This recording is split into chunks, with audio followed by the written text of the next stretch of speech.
اسودو باب افعلال، اس کا معنی سیاہ ہونا، جیسے احمرار سرخ ہونا، ابیضاز سفید ہونا. تو ظل وجہہ مسودن، اس کا چہرہ سیاہ رہتا ہے سارا دن. وہو کظیم، اور وہ گھٹ رہا ہوتا ہے. ومن ینشأ، کیا اور وہ مخلوق، ینشأ فی الحلیہ، جو پروان چڑھائی جاتی ہے زیور میں. نشأ ینشئ کا معنی،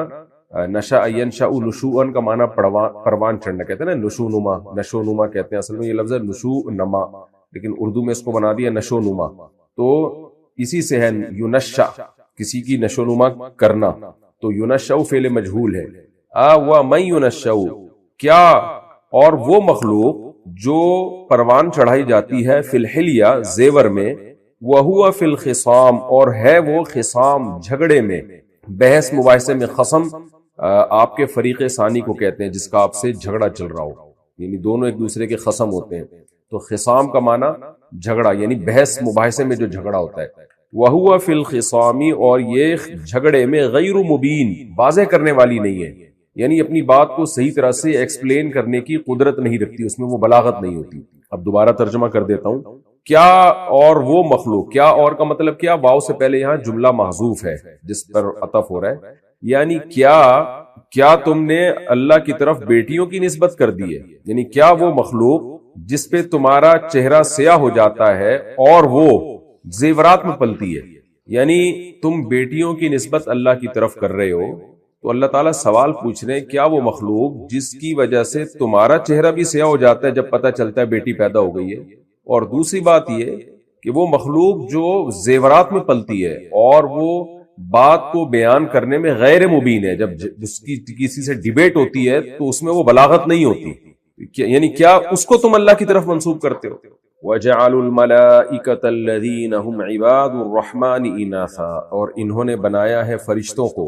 الذین ہم عباد الرحمن، جو اللہ کے بندے ہیں، ان کو بنا لیا کیا، اناسا، لڑکیاں، ان کو کہہ دیا کہ وہ بیٹیاں ہیں، لڑکیاں ہیں. شہیدوا خلقہم، کیا یہ حاضر تھے ان کی تخلیق میں، یعنی جب اللہ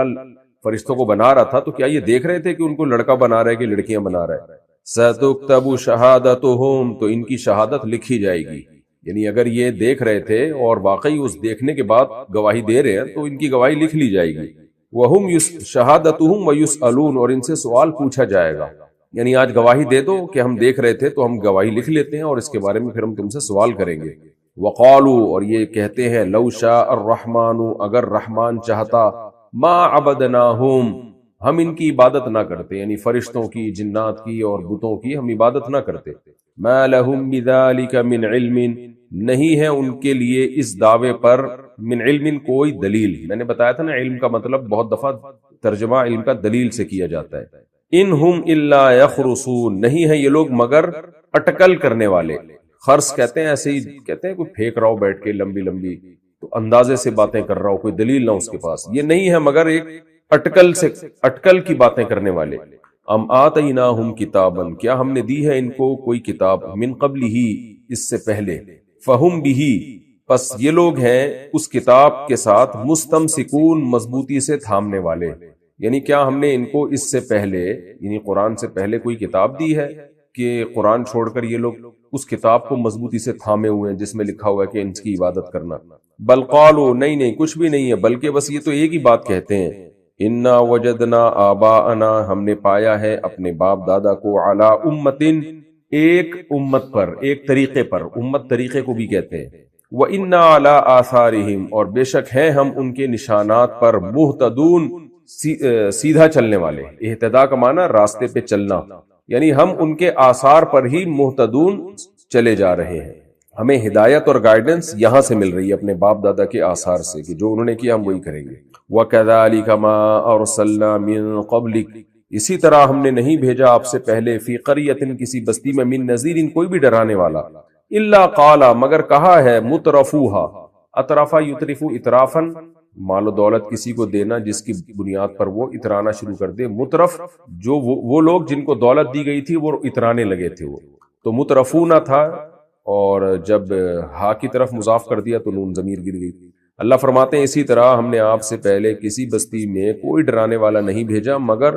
اس بستی میں جو اترانے والے لوگ تھے، تکبر کرنے والے لوگ تھے، انہوں نے یہی کہی تھی، یعنی اسی طرح کہا جیسے آپ کی قوم کہہ رہی ہے، اسی طرح پہلے لوگوں نے بھی یہی جملہ کہا ہے۔ وہ جملہ کیا ہے؟ انا وجدنا آباءنا، بے شک ہم نے پایا ہے اپنے باپ دادا کو، علی امتن، ایک طریقے پر، یعنی ایک امت کا مطلب جو سب ایک ہی طریقے پر تھے، وہ شرک والا طریقہ تھا۔ وَإِنَّا عَلَىٰ آثَارِهِمْ، اور ہم انہی کے آثار پر مقتدون، اقتدا کر رہے ہیں، ہم انہی کے جو نشانات وہ چھوڑ کر گئے ہیں نا، اسی کے پیچھے چل رہے ہیں۔ مقتدون اصل میں مقتدیون تھا، مقتدون تو بہت آسان لفظ ہے نا، مقتدی کس کو کہتے ہیں؟ جو امام کے پیچھے ہو۔ قالا، تو پیغمبروں نے کیا کہا تھا؟ یعنی ہر پیغمبر نے یہی جواب میں کہا تھا۔ اللہ نے کہا نا کہ پچھلی امتوں نے بھی یہی بات کی ہے، تو قالا کیا مطلب؟ ان امتوں میں سے ہر ایک پیغمبر نے یہ کہا۔ اصل میں ہونا چاہیے تھا قالو، تمام پیغمبروں نے کہا، لیکن جب واحد کا لفظ صیغہ آ رہا ہے نا، اس کا مطلب بتاویل کل واحد، ہر پیغمبر نے یہ لفظ کہا۔ اولو جئتکم، کیا تم پیروی کرو گے باپ دادا کی؟ ولو جئتکم، اگرچہ میں تمہارے پاس آیا ہوں، باہدا، زیادہ ہدایت کے ساتھ، مما وجدتم، اس طریقے سے جو تم نے پایا ہے، علیہ آباءکم، جس پر تم نے اپنے باپ دادا کو پایا ہے۔ یعنی اولو جئتکم باہدا، اہدا اس میں تفضیل ہے، یعنی اگر تمہارے باپ دادا سے زیادہ ہدایت والا طریقہ، زیادہ اچھا طریقہ میں لے کر آؤں، تو بھی کیا تم اپنے باپ دادا ہی کو فالو کرو گے؟ قالو، تو وہ جواب میں کہتے تھے، انا بما ارسلتم به،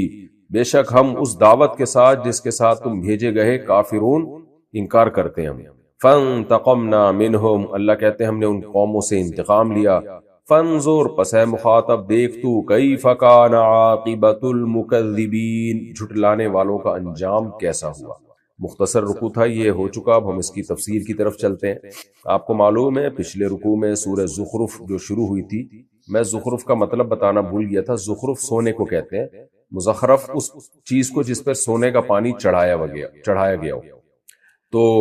کیونکہ سورت میں اللہ تعالیٰ نے سونے اور چاندی کا ذکر کیا ہے کہ کافر جو اللہ کے نافرمان ہیں، اگر یہ خوف نہ ہوتا کہ ساری دنیا کی نعمتوں میں پڑھ کر اللہ سے غافل ہو جائے گی، تو میں کافروں کو دنیا اس سے بھی زیادہ دیتا جتنی میں نے دی ہے، تو ان کو سونے اور چاندی ہی دیتا میں، جس کا آگے رکوع میں اس کی تفصیل آ رہی ہے، تو اس لیے اس سورت کا نام زخرف رکھا گیا۔ تو آپ کو معلوم ہے اس سورت کے جو پہلا رکوع تھا، اس میں اللہ تعالیٰ نے اپنی نعمتوں کو بیان کیا کہ کیسے اس نے جوڑے پیدا کیے، کیسے اس نے تمہارے لیے سواریاں پیدا کی تاکہ تم ان کی پشت پر سوار ہو کر اپنے رب کی نعمت کو یاد کیا کرو، دل سے بھی یاد کیا کرو اور زبان سے بھی اس کی تعریف کیا کرو، کہ تمام تعریفیں اس رب کے لیے ہیں جس نے ہمارے لیے اس کو، ان سواریوں کو مسخر کر دیا۔ تو اللہ تعالیٰ نے پھر شکایت کی کہ ایسے رب کی اطاعت کرنی چاہیے تھی، لیکن انہوں نے اس رب کے لیے جز بنا دیے، فرشتوں کو کہہ دیا اللہ کی بیٹیاں، اور عیسیٰ علیہ السلام کو کہہ دیا اللہ کا بیٹا، معاذ اللہ، حالانکہ اللہ تو ہم تمام عیبوں سے پاک ہے، کوئی مخلوق اس کا حصہ، اس جز نہیں ہو سکتی، وہ اپنی مخلوق سے بالکل متمایز اور جدا ہے بالکل۔ اب آگے اللہ تعالیٰ ایک اور طرح سے ان کی کفر کی برائی بیان کر رہے ہیں کہ یہ اتنے بیوقوف ہیں کہ عیسیٰ ابن مریم نے، عیسائیوں نے تو ایک پیغمبر کو معاذ اللہ اللہ کا جز قرار دیا، وہ بھی غلط ہے، کوئی پیغمبر اللہ کا جز نہیں ہو سکتا، اللہ کا بیٹا نہیں ہو سکتا، لیکن مشرکین نے تو حد ہی کر دی، ان سے بھی 6 ہاتھ آگے نکل آئے، وہ حد یہ کر دی کہ اپنے لیے یہ لوگ بیٹی پسند نہیں کرتے، اور اتنی نفرت کرتے ہیں بیٹی سے کہ جب ان کے ہاں بیٹی کی ولادت ہوتی ہے تو سارا دن ان کا منہ کالا رہتا ہے، سیاہ رہتا ہے، اتنی ان کو نفرت ہوتی ہے۔ تو اس بیٹی کی نسبت کر رہے ہیں یہ اللہ کی طرف کہ فرشتے اللہ کی بیٹی ہیں، یہ کہتے ہیں دلیل الزامی، یعنی ہم تو اس دلیل کو دلیل نہیں مانتے، لیکن آپ تو مانتے ہو نا، تو آپ کے نظریے کے مطابق۔ اس کی مثال ایسے ہے جیسے ایتھیس اور ملحد لوگ جب اسلام پہ اعتراض کرتے ہیں تو دلیل میں قرآن کی آیتیں بھی پیش کرتے ہیں، وہ اب سوال پیدا ہوتا ہے بھائی آپ تو قرآن کو مانتے نہیں ہو، تو آپ کیوں قرآن دلیل کے طور پر ہمارے خلاف پیش کر رہے ہو؟ تو جواب میں وہ ملحد کیا کہتے ہیں، بھائی میں نہیں مانتا، تم تو اس کو حجت مانتے ہو نا۔ تو اپنے خزام کے مطابق وہ قرآن سے دلائل دینے کی کوشش کر رہے ہوتے ہیں، اگرچہ وہ دلائل غلط ہوتے ہیں، لیکن وہ حجت کو تمام کرنے کے لیے، اس کو کہتے ہیں دلیل الزامی، یعنی ہم تو اس دلیل کو دلیل نہیں مانتے لیکن آپ تو مانتے ہو نا، تو آپ کے خلاف یہ دلیل ہے۔ تو اب اس کی مثال ہے جیسے کچھ لوگ جو ہے اپنے کچھ علماء کو فالو کر رہے ہوتے ہیں، تو دوسرا آدمی اس عالم کو نہیں مانتا، لیکن جو فالو کرتے ہیں ان کے سامنے اس عالم کا قول پیش کر دیتا ہے، دیکھو تمہارے پیر و مرشد، تمہارے عالم یہی کہہ رہے ہیں۔ تو یہاں بھی قرآن نے دلیل الزامی کے طور پر کہ قرآن نہیں مانتا کہ بیٹی نحوست ہے یا سارا دن اس پر چہرہ سیاہ ہونا چاہیے، یا وہ کوئی اللہ کی طرف سے کوئی آفت ہے آپ کے ہاں بیٹی کی پیدائش، بلکہ قرآن و سنت اس سے بھرے ہوئے ہیں کہ بیٹی کی پیدائش ایک اللہ کی رحمت ہے۔ نبی صلی اللہ علیہ وسلم نے اپنی بیٹی کو کتنی عزت دی اور نواسی کو کتنی عزت دی، انہیں کندھے پہ بٹھا کے آپ صلی اللہ علیہ وسلم نے نماز پڑھائی ہے۔ تو لیکن مشرکین بیٹی کو ذلیل سمجھتے تھے، تو دلیل الزامی کے طور پر اللہ نے فرمایا کہ تم اپنے نظریے کے مطابق تو بیٹی کو بہت ہی منحوس سمجھتے ہو اور عار محسوس کرتے ہو کہ ہماری طرف کسی کی بیٹی کی نسبت ہو کہ ہم اس کے باپ ہیں۔ تو جس چیز کو خود عار محسوس کرتے ہو اس کو تم اللہ کی طرف کیسے منسوب کر رہے ہو؟ یعنی یہ مشرک واقعی بے وقوف ہی ہوتے ہیں۔ اب آج کل کے مشرکوں کو بھی دیکھ لو نا، کوئی لاجک کی بات ان کے پاس کبھی بھی نہیں ہوتی، بس ایسے ہی ایک ہوا میں جو ہے نا تیر چلا رہے ہوتے ہیں۔ تو ایک دلیل تو اللہ تعالیٰ نے یہ دی ان کے شرک کے غلط ہونے کی، باطل ہونے کی، کہ تم خود بیٹی کو منحوس سمجھتے ہو، تو تمہارے نظریے اور عقیدے کے مطابق تو اللہ کی طرف بیٹی کی نسبت ہونی ہی نہیں چاہیے۔ اور یہ کیسے ہو سکتا ہے کہ اللہ تمہارے لیے بیٹوں کو منتخب کرے، تمہیں بیٹے دے، اور اپنے لیے بیٹیاں منتخب کر لے، یعنی تمہارے خیال کے مطابق؟ ایک بات۔ دوسری بات یہ کہ یہ تو الزامی دلیل تھی نا، دوسری تحقیقی دلیل کہ جب لڑکا اور لڑکی کی بات آتی ہے کہ اللہ کے لیے اگر اولاد ٹھہرانا ہی ہو، جو کہ 100% غلط ہے، لیکن اس میں کوشش یہ کی جاتی ہے کہ ایسی جنس کی نسبت کی جائے جس کو اپنے لیے بہتر سمجھتے ہو، اور وہ فی نفسی ہی بھی بہتر ہے۔ تو جب بھی لڑکا اور لڑکی میں موازنہ کیا جائے گا تو لڑکے کو ہمیشہ دنیا میں فضیلت دی جاتی ہے، اس کو زیادہ اچھی جنس سمجھا جاتا ہے، چاہے مسلم ہو یا غیر مسلم، سبھی اس کو فوقیت دیتے ہیں، اس کی اندر صلاحیتیں زیادہ ہوتی ہیں۔ تو یہ حقیقت میں ایک چیز مسلم ہے کہ عورت میں جو میجورٹی ہے، خواتین، عورت کی جو جنس ہے وہ مرد کی جنس سے بہتر نہیں ہے۔ ہاں کچھ عورتیں مردوں سے بہتر ہو سکتی ہیں عقل میں، قوت بیان میں، لیکن خواتین کا جب موازنہ مردوں سے کرایا جائے تو عقل کے لحاظ سے، کانفیڈنس کے لحاظ سے ان میں کمی ہوتی ہے، جس کی اللہ نے دو دلیلیں دی ہیں کہ اوَمَن يُنَشَّأُ فِي الْحِلْيَةِ، کیا وہ جو زیورات میں پلتی ہے، تو زیورات میں پلنا، زیب و زینت میں مشغول رہنا، یہ ناقص العقل ہونے کی ایک ظاہری علامت ہوتی ہے۔ آپ مردوں میں بھی دیکھ لیں، جو بہت ہی ہائی لیول کے لوگ ہوتے ہیں، جو بہت ہی ایک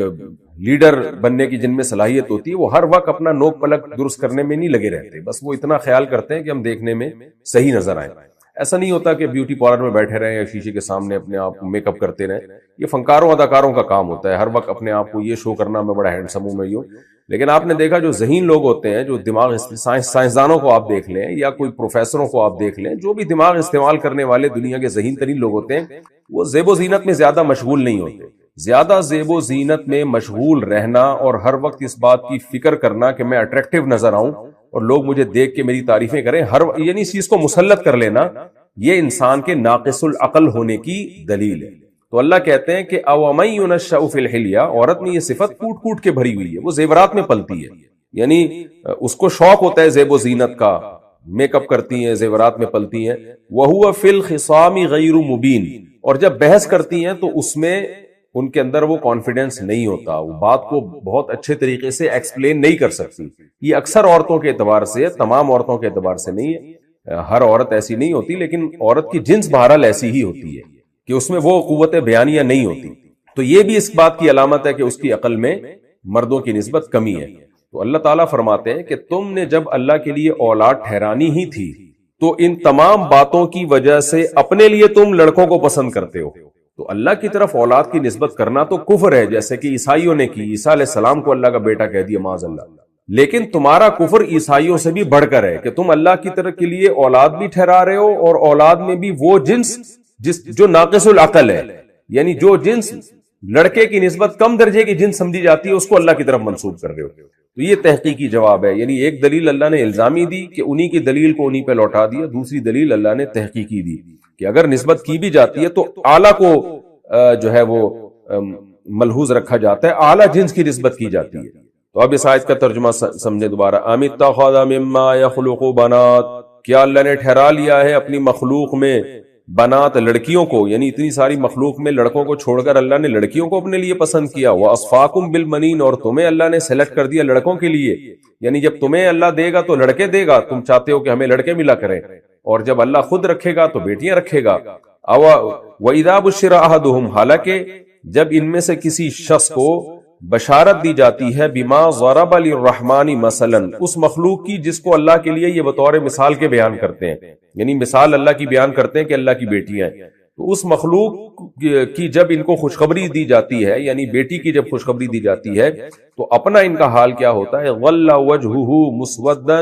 سارا دن اس کا چہرہ سیاہ رہتا ہے، وہو کظیم، اور یہ گھٹ رہا ہوتا ہے، یعنی غم کے مارے کہ یہ کیا پیدا ہو گیا میرے یہاں۔ ایسے جاہل تھے یہ مشرک لوگ۔ اومن ينشأ فی الحلیہ،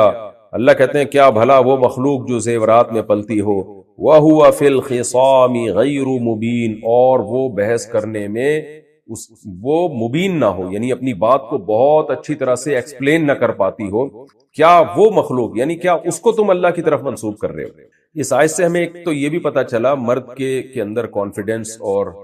عقل جو ہے زیادہ ہوتی ہے۔ آج ہمارا جو سیکولر لبرل طبقہ وہ ہر جگہ عورت اور مرد کی مساوات کا قائل ہے، ہر جگہ، تو یہ فطرت کے خلاف باتیں ہیں۔ تو اس میں عورت کے لیے کوئی عیب کی بات نہیں ہے کہ اگر وہ مان لے کہ اللہ نے مردوں میں زیادہ صلاحیت رکھی ہے، وہ بھی اللہ نے ہی رکھی ہے، کوئی مردوں نے خود تھوڑی پیدا کی ہے۔ ہاں، بعض عورتیں مردوں سے زیادہ ذہین ہوتی ہیں، جیسے بعض عورتیں مردوں سے زیادہ طاقتور ہوتی ہیں، بعض عورتوں میں مردوں سے زیادہ بات کو ایکسپلین کرنے کی صلاحیت بھی ہوتی ہے، لیکن ایک جنس کی بات ہو رہی ہے، اوور آل دیکھا جائے تو مرد کی جو وہ ہے وہ اس کے اندر اللہ نے صلاحیتیں عورت سے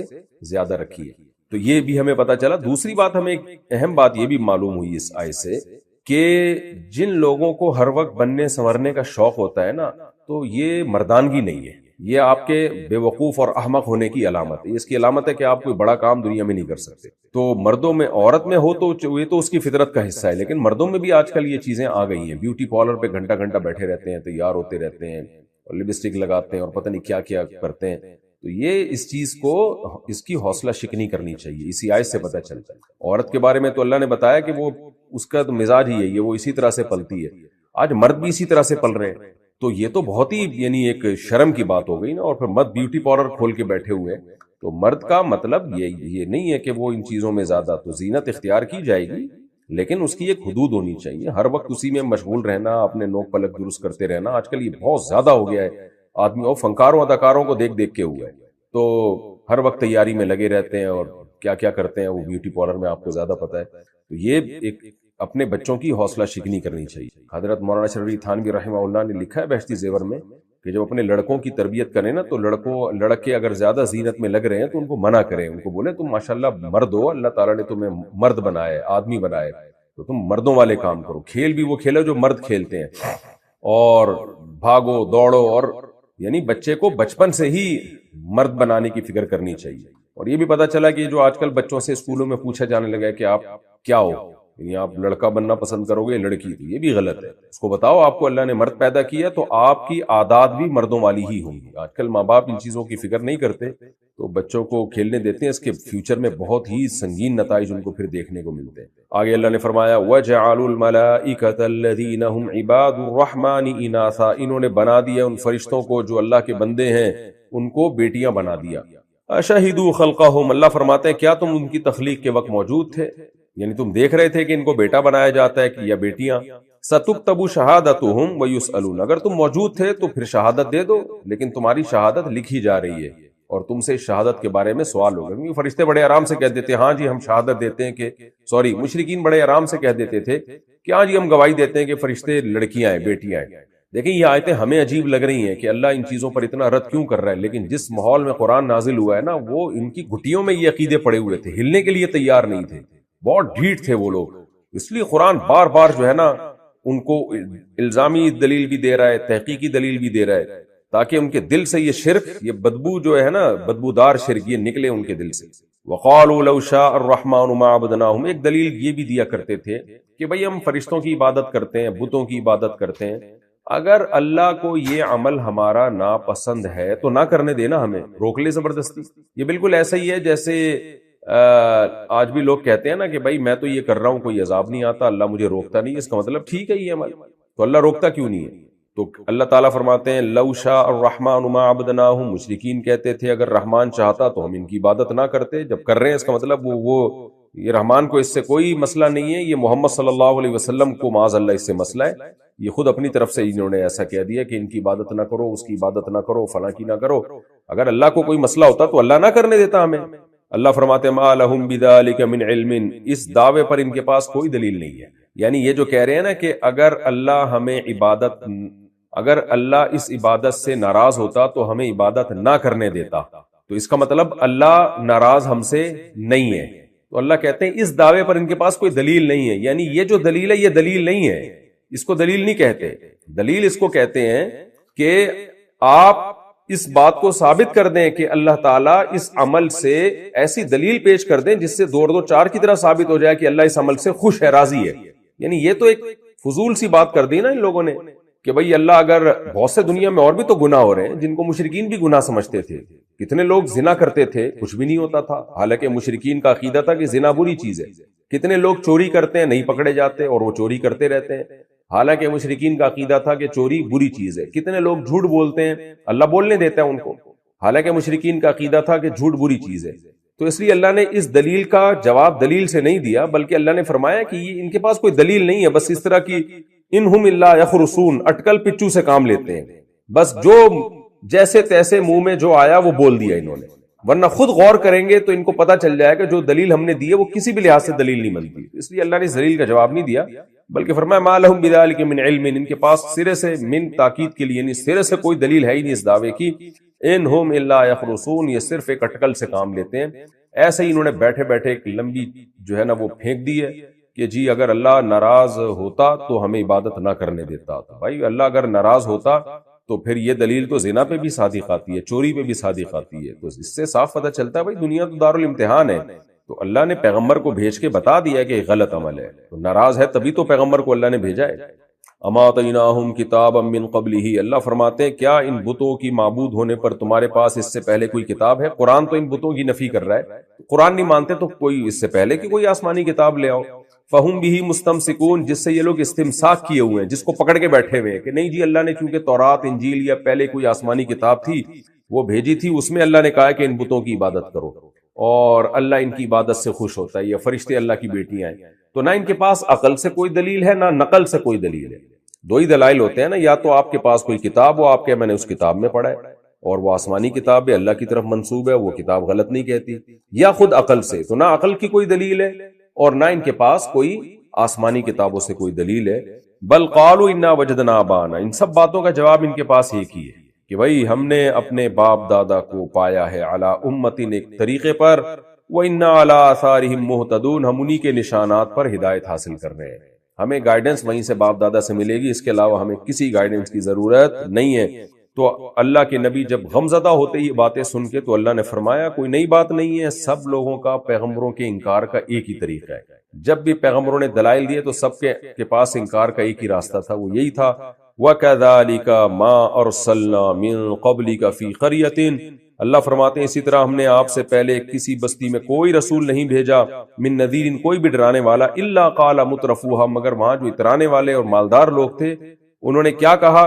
انا وجدنا آباءنا علی امت، ہم نے اپنے باپ دادا کو ایک طریقے پر پایا ہے، وَإِنَّا عَلَىٰ آثَارِهِمْ مُقْتَدُونَ، اور ہم انہی کے نشانات کی اقتدا کرتے چلے جا رہے ہیں، اب ہم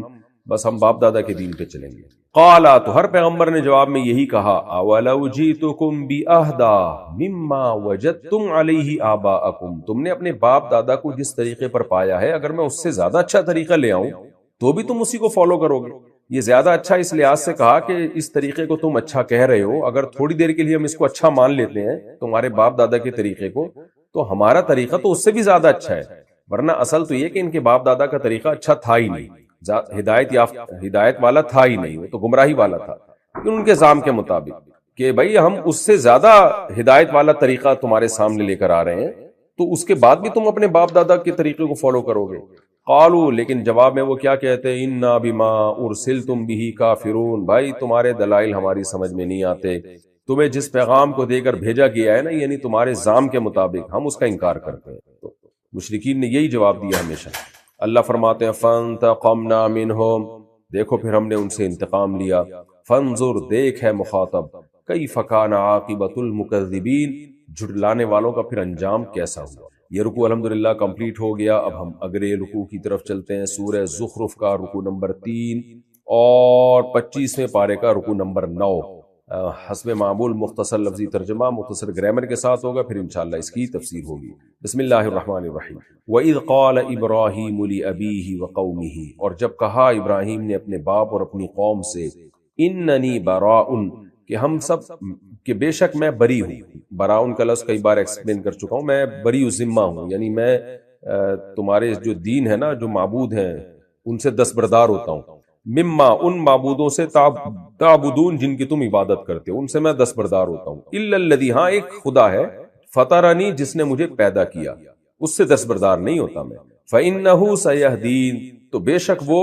میری رہنمائی کرے گا۔ سیہدین اصل میں تھا سیہدینی، یا کو حذف کر کے نون کے نیچے زیر کو باقی رکھ دیا، تو وہ مجھے ہدایت دیتا رہے گا، سیدھا راستہ دکھاتا رہے گا۔ وجعلها کلمۃ باقیۃ، اور بنا دیا ابراہیم نے اس کو ایک کلمہ، یعنی میں ان تمام معبودوں سے بری ہوں، صرف ایک خدا کی عبادت کا قائل ہوں۔ اس کو ابراہیم علیہ السلام نے بنا دیا ایک ایسا سینٹنس، ایک ایسا کلمہ، باقیتن، جو باقی رہنے والا، فی عقیبہ، آپ کی نسل میں۔ عقب ایڑی کو بھی کہتے ہیں، اور ایڑی پیچھے ہوتی ہے نا، تو جو بھی چیز آپ کے بعد ہو، آپ کے پیچھے ہو، تو عقیبہ ہی آپ کے بعد، یعنی جو نسلیں آپ کے بعد آنے والی تھیں، ان میں اس کلمے کو، اس کلام کو ایک کلمہ باقیہ بنا دیا انہوں نے، اس توحید کو ایک کلمہ باقیہ بنا دیا، یعنی ایسا کلمہ جو باقی رہنے والا ہو، یعنی نسلوں میں چلا دیا اس کو، کہ بھئی ہم نے صرف ایک خدا کی عبادت کرنی ہے۔ تبھی آپ نے دیکھا نا، یعقوب علیہ السلام نے بھی وفات کے وقت اپنے ساری اولادوں کو بلا کے کہا، تم میرے بعد کس کی عبادت کرو گے، یعنی شرک سے بچنا تھا۔ تو یہ نسل در نسل چلتا آتا رہا، یہی وجہ ہے کہ نبی صلی اللہ علیہ وسلم کے دور تک بھی بہت سے عرب شرک سے بچا کرتے تھے، یعنی ہر دور میں ایسے لوگ رہے ہیں جو توحید پرست تھے۔ لعلہم یرجعون، تاکہ یہ لوگ لوٹتے رہیں، یعنی شرک سے توحید کی طرف لوٹتے رہیں، جب ان کو پتا چلے نا کہ ہمارے باپ نے یہ وصیت کی تھی۔ بل متعت ہؤلاء وآباءهم، اللہ فرماتے ہیں کہ اس کا تقاضا تو یہ تھا کہ یہ لوگ توحید پرست ہوتے، لیکن ایسا کیوں نہیں ہوا؟ وجہ اس کی یہ ہے کہ بلکہ میں نے ان کو اور ان کے باپ دادا کو متعت، دنیا کا مال و متاع دے رکھا ہے۔ دنیا کا مال و متاع ملتا ہے تو انسان نصیحتیں بھول جاتا ہے، پھر وہ بس خواہشات کے پیچھے چلتا ہے۔ بل متعت ہؤلاء وآباءهم، بلکہ میں نے ان کو اور ان کے باپ دادا کو دنیا کا مال و متاع دیا ہے۔ حتی جاءہم الحق، یہاں تک کہ ان کے پاس حق آ گیا، ورسول مبین، اور ایک واضح رسول، یعنی مال و متاع میں نے دے رکھا ہے ان کو، تو جس کی وجہ سے یہ شرک سے غافل رہے ہیں، یہاں تک کہ اب واضح رسول ان کے پاس آ گئے، یعنی صرف ابراہیم علیہ السلام کی وصیت نہیں بلکہ نیا پیغمبر آ گیا ان کو سمجھانے کے لیے۔ ولما جاءہم الحق، لیکن ہوا کیا ہے کہ جب ان کے پاس حق آ گیا، یعنی پیغمبر کی صورت میں، قالوا ھذا سحر، تو یہ مشرکین مکہ کہنے لگے یہ تو جادو ہے، یعنی پیغمبر کو جادوگر کے بجائے عین جادو ہے یہ، تو یہ مبالغہ ہے، مبالغہ، جو جادوگر ہے اس کو آپ جادو کہہ دیں کہ یہ بہت بڑا جادوگر ہے، معاذ اللہ۔ قالوا ھذا سحر، یہ تو جادو ہے، یہ قرآن کو کہنے لگے تھے یہ جادو ہے۔ وَإِنَّا بِهِ كَافِرُونَ، اور بے شک ہم اس سحر کا انکار کرتے ہیں، اس جادو کا ہم انکار کرتے ہیں۔ وقالوا، اور یہ مشرکین نے یہ بھی کہا، لولا نزل هذا القرآن، کیوں نازل نہیں کیا گیا یہ قرآن، علی رجل، ایک ایسے شخص پر، من القریتین، دو بستیوں میں، قریہ ایک بستی، قریتین دو بستیوں، عظیم، جو بڑا شخص ہو، عظیم رجل کی صفت ہے، یعنی مشرکین نے کہا کہ یہ قرآن من القریتین، دو بستیوں میں سے، علی رجل عظیم، ایک بڑے شخص پر نازل کیوں نہیں کیا گیا؟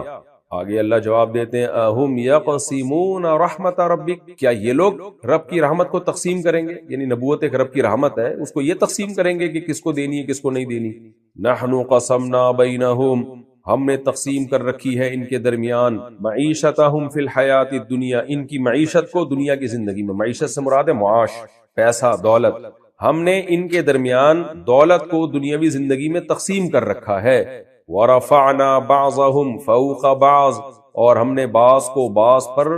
بلند کیا ہے دولت کے اعتبار سے، یعنی کسی کو زیادہ دولت دی کسی کو کم دولت دی، درجات، درجات کے اعتبار سے، یعنی دولت کے جو درجات ہیں ان کے اعتبار سے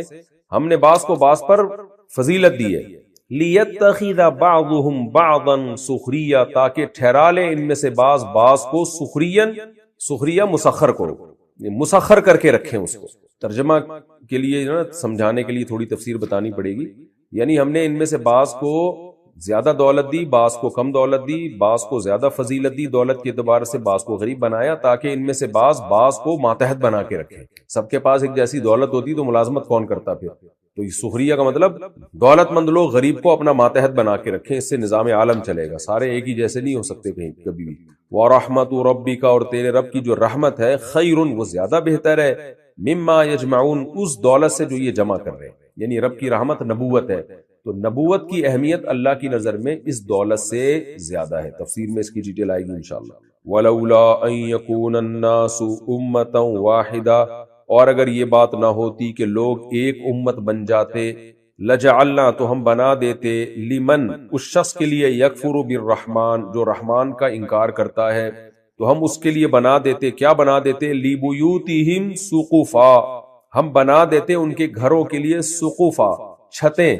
سقف چھت کو کہتے ہیں نا، سقف اس کی جمع آتی ہے، تو ہم اس کے گھروں کے لیے چھتیں بنا دیتے، من فضة، چاندی سے، ومعارج، اور سیڑھیاں بھی بنا دیتے، یعنی چاندی سے ہم معارج بھی بنا دیتے، معارج سیڑھیوں کو، عروج سے نکلا، عروج بلندی کو کہتے ہیں نا، معراج، تو معارج جس کے ذریعے ہم بلندی پہ جاتے ہیں، یعنی سیڑھیاں، اور ہم کی سیڑھیاں بھی بنا دیتے، علیہا یظہرون، جن پر یہ چڑھتے ہیں، کیا مطلب، وہ بھی فضہ سے بنا دیتے، چاندی سے بنا دیتے، وَلِبُيُوتِهِمْ أَبْوَابًا، اسی طرح ان کے گھروں کے لیے دروازے بھی، یعنی وہ بھی چاندی کے بنا دیتے، وَسُرُرًا، اور تختے، تخت، سریر تخت کو کہتے ہیں جس پہ مالدار لوگ گاؤ تکیے لگا کے بیٹھا کرتے تھے، سرور اس کی جمع، اور ان کے جو تخت ہے نا، جو جن پہ یہ گھروں میں بیٹھتے ہیں، علیہا یتکئون، جن پر یہ ٹیک لگا کے بیٹھتے ہیں، تو وہ بھی ہم فضہ سے، ان کا سب کا عطف فضہ پر ہو رہا ہے، یعنی سقفن پر ہو رہا ہے، سقفن، کہ سقفن من فضہ، ومعارج من فضہ، وَلِبُيُوتِهِمْ أَبْوَابًا مِّن فِضَّةٍ وَسُرُرًا عَلَيْهَا يَتَّكِئُونَ مِّن فِضَّةٍ، یہ عبارت بنے گی یوں، یعنی یہ من فضہ اس طرح سے ان کے درمیان مقدر ہے، تو یہ سارے جملوں کا عطف ہو رہا ہے سقوفن پر۔ اب میں دوبارہ آسان ترجمہ کر دیتا ہوں، وَلَوْلَا أَن يَكُونَ النَّاسُ أُمَّةً وَاحِدَةً، اگر یہ بات نہ ہوتی کہ لوگ ایک امت بن جاتے، یعنی لوگوں کے بارے میں یہ خوف نہ ہوتا یا یہ خطرہ نہ ہوتا کہ سارے ایک جیسے ہو جائیں گے، یعنی سارے ہی نافرمان ہو جائیں گے، تو میں کیا کرتا، لمن یکفر بالرحمن، ان لوگوں، لجعلنا، ہم بنا دیتے، لمن یکفر بالرحمن، ان لوگوں کے لیے جو رحمان کا انکار کرتے ہیں، کیا بنا دیتے ہم ان کے لیے، لبیوتہم، ان کے گھروں کے لیے بنا دیتے ہم، سقفا من فضہ،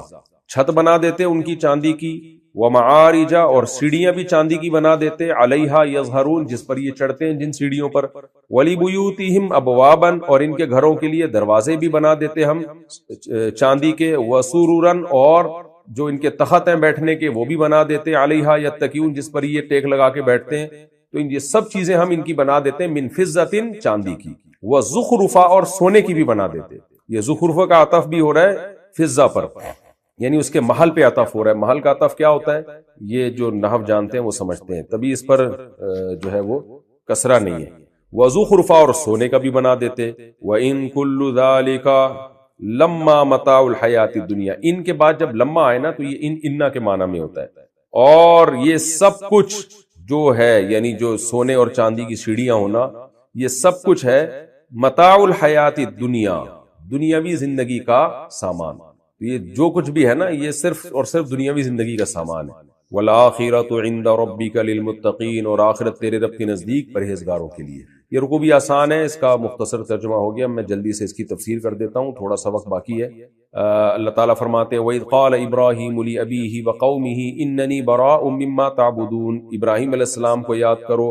مشرکین تو ابراہیم علیہ السلام کو اپنا جد امجد مانتے تھے، تو اللہ نے فرمایا ہم تمہارے جو تم کہتے ہو نا باپ دادا کے دین پہ چلتے ہیں، تو باپ دادا میں ابراہیم بھی تو آتے ہیں نا، تو ابراہیم کے دین کو کیوں نہیں مانتے تم؟ جب ابراہیم نے اپنے باپ اور اپنی قوم سے کہا میں جن کی تم عبادت کرتے ہو ہم ان سے بری ہیں، ہاں سوائے اس معبود کے جس نے مجھے پیدا کیا اور وہی مجھے صحیح رہنمائی کرے گا، وجعلها کلمۃ باقیۃ، اور اس توحید کے کلمے کو انہوں نے کلمہ باقیہ بنا دیا، فی عقبہ، ایک ایسا کلمہ بنا دیا جو ان کی نسل میں باقی رہنے والا تھا، لعلہم یرجعون، تاکہ یہ لوگ شرک سے لوٹتے رہیں، توحید پر قائم رہیں یہ لوگ۔ تو اس سے ہمیں یہ بھی پتہ چلتا ہے کہ بھئی آپ بھی اپنی اولادوں کو توحید کی وصیت کریں۔ ہندوستان میں جو شرک آیا ہے نا اس کی وجہ یہی ہے کہ لوگوں نے توحید پر بات کرنا چھوڑ دی اور اپنی اولادوں کو توحید کی نصیحتیں کرنا چھوڑ دی، توحید کو سمجھنا چھوڑ دیا، ممبروں پہ توحید کو ایکسپلین ہی نہیں کیا جاتا کہ توحید کہتے کس کو ہیں۔ تبھی ہماری سوسائٹی میں آپ دیکھیں نا بر صغیر میں اہل اسلام میں کس قدر تیزی سے شرک آیا ہے، مزار پرستی اور یہ سب کچھ جو ہم دیکھ رہے ہیں جو کچھ ہو رہا ہے، نبی کے عشق کے نام پہ، تو وجہ اس کی یہ کہ ہم نے ابراہیم علیہ السلام کی اس وصیت پر عمل نہیں کیا. تو اس حصے میں پتہ چلتا ہے. آگے اللہ فرماتے ہیں بل متعت هؤلاء وآباهم، بلکہ ہوا یہ کہ میں نے ان کے اور ان کے باپ دادا کو دنیا کی زینت دی جس سے انہوں نے ابراہیم علیہ السلام کی وصیت ہی بھول گئے. یہاں تک کہ اب کیا ہوا، حتی جاءہم الحق، حق آ گیا ان کے پاس، یعنی زیادہ واضح حق آ گیا. وہ کیا تھا، ورسول مبین، وہ حق کیا تھا، رسول. یہ واو تفسیری ہے کہ حق سے مراد ہے رسول مبین، جو کھول کھول کے توحید بیان کر رہے ہیں. صرف وہ وصیت نہیں ابراہیم علیہ السلام کی چلی آ رہی، بلکہ کھول کھول کے اب توحید بیان کرنے والا رسول آ گیا. لیکن اس رسول کے ساتھ انہوں نے کیا کیا، ولما جاءہم الحق، جب ان کے پاس حق آیا، قالوا ھذا سحر، کہنے لگے یہ جادو ہے. حق سے مراد قرآن بھی ہو سکتا ہے، تو یہ قرآن جو ہے جادو ہے. وَإِنَّا بِهِ كَافِرُونَ، اور ہم اس کا انکار کریں گے، کیونکہ قرآن کا اثر بہت ہوتا تھا تو وہ کہتے تو جادو ہے، اثر بہت ہو رہا ہے. وَقَالُوا لَوْلَا نُزِّلَ هَذَا الْقُرْآنُ عَلَى رَجُلٍ مِّنَ الْقَرْيَتَيْنِ عَظِيمٍ، اور یہ بھی کہنے لگے بھائی یہ قرآن اگر نازل ہی ہونا تھا تو دو بستیاں ہیں، حدیث میں آتا ہے اس سے مراد مکہ اور طائف. مکہ اور طائف میں کسی بڑے آدمی پر نازل کیوں نہیں ہوگی، یعنی مالدار اور دولت مند پہ کیوں نازل نہیں ہو گیا یہ قرآن؟ ایک یتیم اور مسکین پیغمبر پہ کیوں نازل ہوا؟ محمد صلی اللہ علیہ وسلم پہ کیوں نازل ہوا؟ وہ فلاں سردار پہ ہونا چاہیے تھا. آگے اللہ نے اس کا جواب دیا، ہم یقسمون رحمت ربک، کیا یہ لوگ رب کی رحمت تقسیم کریں گے؟ یعنی رب کی جو رحمت ہے، نبوت، اس کے ٹھیکیدار یہ لوگ ہیں، یہ فیصلہ کریں گے کس پہ ہونی چاہیے تھی نبوت، کس پہ نہیں ہونی چاہیے. تو آگے اللہ فرماتے ہیں مال کی جو ویلیو ہے میری نظر میں نبوت سے کم ہے، اس کے ٹھیکیدار تم نہیں ہو. وہ میں جس کو چاہتا ہوں مالدار بناتا ہوں، جس کو چاہتا ہوں غریب بناتا ہوں. تو جو مال کم درجے کی چیز ہے اس میں اللہ انسانوں سے نہیں پوچھتا کہ کس کو دولت دینی ہے، کس کو غریب رکھنا ہے. تو نبوت تو اس سے بہت اونچے درجے کی چیز ہے، اس میں میں لوگوں سے تھوڑی پوچھوں گا کہ مشرکین سے کہ تم مشورہ دے کے بتاؤ، مجھے کر کے بتاؤ کہ میں نے کس کو نبی بنانا ہے. تو اس لیے اللہ نے فرمایا کہ کیا یہ لوگ رب کی رحمت تقسیم کریں گے، یعنی رحمت سے مراد ہے نبوت. آگے اللہ فرماتے ہیں نحن قسمنا بینہم معیشتہم فی الحیات الدنیا، ہم نے ان کی معیشت یعنی دولت کو دنیاوی زندگی میں ان کے درمیان تقسیم کیا، اس میں ان سے مشورہ نہیں لیا، جس کا نتیجہ کیا نکلا ہے، ورفعنا بعضہم فوق بعض درجات، ہم نے ان میں بعض کو بعض پر درجات کے لحاظ سے فضیلت دی ہے. درجات سے مراد دولت کے درجات، کسی کو تھوڑا کروڑ پتی بنایا، کسی کو بہت بڑا کروڑ پتی بنا دیا، کسی کو ارب پتی کو. دیکھیں آپ کتنا لوگوں میں فرق ہے. تو ورفعنا بعضهم فوق بعض درجات لیتخذ بعضهم بعضا سخریا، اور اس میں حکمت یہ تھی کہ تاکہ بعض کو غلام بنا کے رکھیں، ماتحت بنا کے رکھیں. تبھی آپ دیکھیں نا ایک فیکٹری کا مالک ہوتا ہے، 20 اس کے ملازم ہوتے ہیں، تو اسی میں نظام کائنات تھی. تو نظام عالم اسی میں، اگر انسانوں سے پوچھا جاتا تو انسان کہتے سب کو بہت زیادہ دولت دے دو، تو نظام عالم برباد ہو جاتا. کوئی کسی کا ماتحت نہ ہوتا، کوئی کسی کا ملازم نہ ہوتا، سارے ایک ہی جیسے ہوتے، تو دنیا میں کوئی بھی حکومت اس طرح سے چلتی نہیں ہے. وَرَحْمَتُ رَبِّكَ خَيْرٌ مِّمَّا يَجْمَعُونَ، اللہ فرماتے ہیں تیرے رب کی رحمت یعنی مراد اس سے نبوت ہے، وہ تو اس دولت سے بہت بہتر ہے جو یہ جمع کر رہے ہیں. تو جو کم درجے کی چیز ہے اس میں انسانوں سے نہیں پوچھتا، اپنی مرضی سے دولت کو میں نے تقسیم کیا، کسی کو مالدار کسی کو غریب بنا دیا. جو اعلیٰ درجے کی رحمت ہے یعنی نبوت ہے، اس میں تھوڑی لوگ مشرکین سے پوچھوں گا کہ طائف اور مکہ میں کس کو بنانا چاہیے تھا، وہ میری سلیکشن ہوگی. اور آگے اللہ فرماتے ہیں وَلَوْلَا يَكُونَ النَّاسُ أُمَّةً وَاحِدَةً، باقی مشرکین جو دولت کو بہت بڑا سمجھ رہے ہیں نا کہ طائف اور مکہ میں جو بہت بڑا دولت مند ہے، تھا کوئی اس کا حدیث میں نام بھی ہے، تو وہ فلاں بہت بڑا دولت مند جو ہے اس کو نبوت ملنی چاہیے تھی. تو اللہ فرماتے ہیں اس کا مطلب یہ کہ یہ لوگ دولت کو کوئی بہت بڑی چیز سمجھتے ہیں، جبکہ دولت اللہ کی نظر میں کوئی بہت بڑی چیز نہیں ہے، بہت بڑی چیز نہیں. اس کی دلیل یہ ہے کہ اگر اللہ تعالیٰ کو یعنی دنیا میں یہ خطرہ موجود نہ ہوتا کہ کافروں کو اللہ بہت زیادہ دولت دے دے گا تو مسلمان بھی کافر ہو جائیں گے. یعنی اس آیت میں یہ بتایا جا رہا ہے کہ دولت کی اللہ کی نظر میں زیادہ ویلیو نہیں ہے. اس کی دلیل یہ ہے کہ اللہ یہ کافروں کو بھی بہت دیتا ہے، حالانکہ کافر اللہ کے دشمن ہیں، لیکن اللہ کی نظر میں اس کی ویلیو نہیں ہے. تو اسی وجہ سے اللہ نافرمانوں کو بھی بہت زیادہ دے دیتا ہے کہ بھائی فنا ہونے والی ہے نا، کتنے دن عیش کر لے گا، کتنے دن مزے اڑا لے گا، چل لے بھائی. حالانکہ اللہ کو پتا ہوتا ہے کہ اس کے دل پہ مہر لگ چکی ہے، یہ ہدایت پہ نہیں آئے گا، پھر بھی اللہ دے دیتا ہے دولت. تو اپنے دشمنوں کو کوئی بہت اعلیٰ چیز تھوڑی دیتا ہے، لیکن اللہ کو پتا ہے فنا ہونے والی چیز ہے، کتنے دن عیاشی کر لے گا. تو اللہ کہتے ہیں کہ میرا دولت کے بارے میں یہ اصول ہے کہ اگر کافروں کی بے پناہ دولت کو دیکھ کے یہ ڈر، یہ یعنی دنیا میں یہ خطرہ موجود نہ ہوتا، اللہ کو تو ڈر نہیں، اللہ کی طرف تو ڈر کی نسبت نہیں کی جائے گی، یعنی فی نفسی ہی یہ خطرہ موجود ہوتا ہے کہ اگر نافرمانوں کو بے پناہ دولت دے دی جائے نا تو فرما برداروں کی آزمائش اور بڑھ جائے گی. وہ اسی میں احساس کمتری میں دبے چلے جائیں گے، بھائی یہ کافروں کے پاس اتنی دولت، ہم غریب ہیں، ہمارے پاس تو روٹی بھی نہیں کھانے کو. تو اللہ فرماتے ہیں اس وجہ سے میں تھوڑی مسلمانوں کو بھی دولت دے دیتا ہوں، نیک لوگوں کو بھی دے دیتا ہوں. ورنہ اصولی طور پر تو مسلمانوں کے لیے جنت ہے، ان کو تو دنیا میں ملنا ہی نہیں چاہیے کچھ بھی، تو اصولی طور پر تو میں کافروں کو دنیا میں بہت زیادہ نواز دیتا، اس سے بھی